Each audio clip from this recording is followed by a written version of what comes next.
3, 2, 1. Well, hi, everybody. My name is Ken Johnson, and we're going to shift gears a little bit here and talk about the wildfires out west and the reason why they've been so bad this week here. And it has a lot to do with a winter storm that impacted Texas and Oklahoma and the Deep South over the course of the last couple of days. And we've seen a lot of scenes like these, and this is some aerial footage that was captured by helicopter pilots out here in Southern California.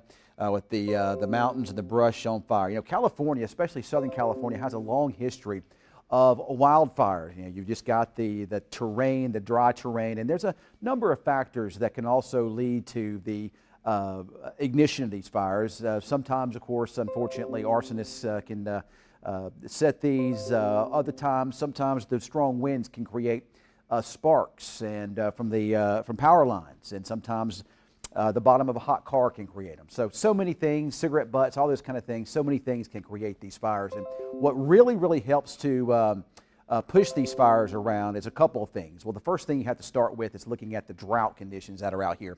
You know, actually, California had good rainfall over at times in 2024. But La Nina, or at least a La Nina-like weather pattern, I don't think we're officially in La Nina, but a La Nina-like weather pattern is set up, and it's very common to see dry weather across the southwestern part of the United States in La Nina weather phases.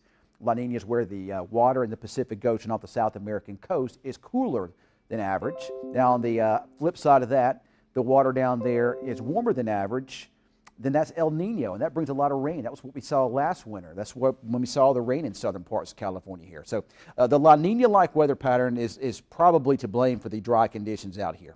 So you can see drought, especially down here into the Los Angeles, San Diego area where the fires were the worst. It's severe to extreme drought down into this direction. So let's talk about the culprit this go around here. So you got the drought, you have very low humidity over this area. We have a large storm system earlier in the week that kind of parked itself, Joe, just kind of over Southern California or just south of there, down into parts of Baja California, into parts of Mexico. There's a big counterclockwise spin around this, and look at here. On the northwest side is where southwestern California is located. So around this, you had strong winds that were coming up over the mountains and were blowing offshore.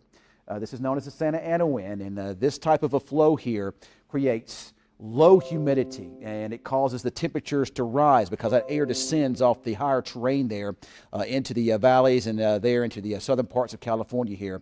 So that is ideal. You've got warm conditions, you've got low humidity, and you've got these really strong winds on the backside of this big winter storm here. And I mean, it was putting out some wind gusts up over 80 miles per hour at times this week in some of these areas. And all it takes is just a little spark with that. The conditions were as ideal as I think I've ever seen it for big fires to be spawned here. And you saw these, and the places where a lot of the actors and a lot of the stars live. Lots of actors and actresses have lost their homes, and lots of people have lost their homes out here. You know, I'm not going to get into the water situation here because that's, you know, out of my expertise here, but I do know that the weather conditions were ideal, and the National Weather Service out here issued what's called a particularly dangerous wildfire situation. They were all on top of it, did a great job with warning the residents out this way. So now as we head into this weekend, Saturday and Sunday here, once again, it doesn't look to me as if the conditions are as favorable this go-round, but there are some fire weather watches out here in some of these same areas. You still got some fires going out here, and there's going to be a little bit of wind. Remember, when these fires get sparked, they're going to fuel off of the dry terrain. The strong winds are going to help push them along, and that low humidity just allows it to continue to breathe here. So if you check out the winds here, this is a Saturday morning, and we'll get into the afternoon, and you know, you just see some gusty winds over here, like Lancaster at 36, Riverside 20, but these are not crazy winds like we saw earlier in the week. But there are some gusty winds, and they're going to blow some of the fires around a bit here. Again, that is Saturday. Then we get into Sunday, and again, there could still remain kind of some gusty winds, but this is not the same scenario as what was experienced earlier in the week. But again, there were still some gusty winds out here from time to time, but nothing too bad. And if we take a look at the computer models, and this is going to show just areas that would be favorable for fires to form and to spread quickly here. And this is Saturday afternoon, of course, across the areas that normally would see it here in the eastern parts of California, down towards Palm Springs, the desert areas. That's because the air is so dry and it's breezy down that way.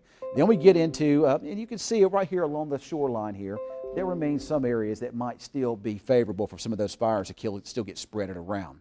So that's one thing we have to just kind of keep an eye on over the weekend. But again, it doesn't look quite as bad. Of course, that was November rainfall for my part of the country here. We had the wettest November on record. I sure wish I could have pushed some of that out there to California. They certainly do need it here. But again, a little bit, we'll continue to watch these fires out there. Conditions favorable still over the weekend, but maybe hopefully the fire department and the rescue people out here will be able to get these under control soon.